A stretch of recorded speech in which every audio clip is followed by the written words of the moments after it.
สบายดีเนาะสำหรับวันที่6เดือน7ปี2018เนาะกะ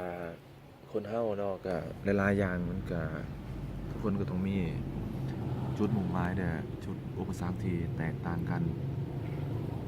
บ่ว่ามื้ออื่นหรือมื้อฮื้อหรือมื้อต่อๆไปน่ะทุกคนมันก็สิมีความดีมาเพียงใดก็ตามมีการล้มเหลวมาหลายเพียงใดก็ตามนะ ก็คือตัวเขาเองก็เคยที่จะประสบปัญหาในเรื่องเอิ้นว่าความเศร้าข้อยเดินทางกับปัญหามาตลอดแล้วข้อยพยายามที่เฮ็ดทุกอย่างที่มันดีบ่ว่าจะเป็นเรื่องการเฮ็ดเวียกบ่ว่าจะเป็นเรื่องการใส่ความคิดต่างๆเข้ามาเป็นตัวผลักดันข้อยน่ะเคยศึกษาและเคยเฮ็ดเวียกกับหลายๆบอนแล้วทั้งจุดเริ่มต้นที่ดีแล้วก็บ่ดีก็มีบางบางอย่างที่ข้อยเฮ็ดลงไปข้อยตั้งใจเฮ็ดมันเต็มที่โฟกัสไปหามันเต็มที่โดยการโฟกัสของข้อยก็คือสิ่งใดที่ข้อยเฮ็ดข้อยตั้งใจเฮ็ด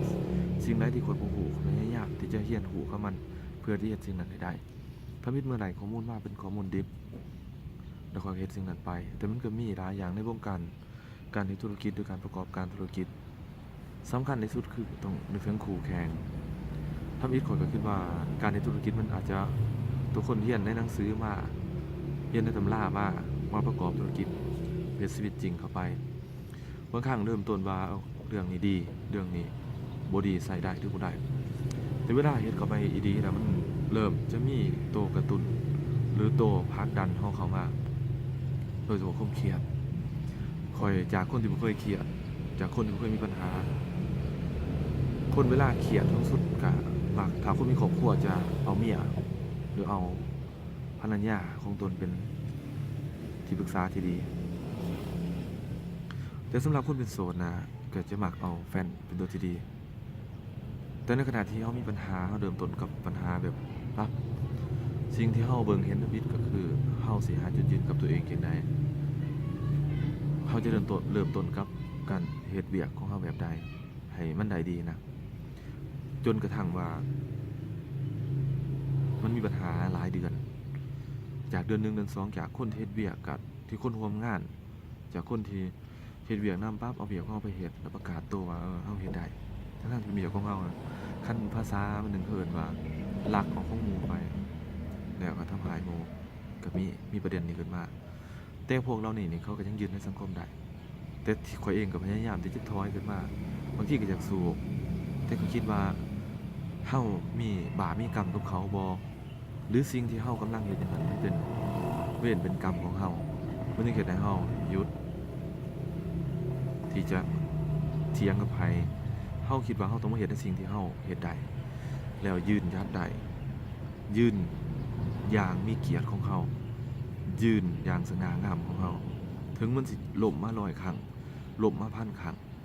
เฮ็ดมา100เรื่องมันเพียงเดือนเดียวก็แสดงว่า199เรื่องเป็นเรื่องที่บ่เข้ากับแนวคิดของเฮาหรือบ่เข้ากับชีวิตเฮาแล้วมี1เรื่องที่เฮาเฮ็ดได้นั่นแสดงว่า1เรื่องนั้นมันคู่กับเฮาแล้วมันไปกับเฮาแล้วมันเหมาะสมกับความสามารถของเฮาจึงว่าทุกๆคนเวลามีปัญหาอิหยังก็ตามจากการเฮ็ดเวียกทุกๆอย่างน่ะจงกลับมาเริ่มต้นใหม่กับมันสำหรับความรักก็เช่นกันก็มันก็มีหลายเหตุผลที่คนบางทีก็รักได้ดีแน่บ่ได้ดีแน่บางครั้งตั้งใจอยากรักผู้หญิงที่ตัวเองรักก็บ่ได้รักเขาอาจสิปฏิเสธหรือเขาอาจสิบ่ลงนำบางครั้งร่วมกันไปแล้วอาจสิบ่ได้ดังหวังแต่ทุกสิ่งทุกอย่างเหล่านั้น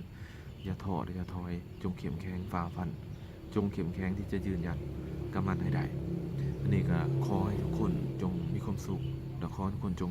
เข้มแข็งกับปัญหาเราๆนั้นและให้มีชัยชนะมีโศกมีสิ่งที่ตัวเองหวังเนี่ยวาดเอาไว้นะ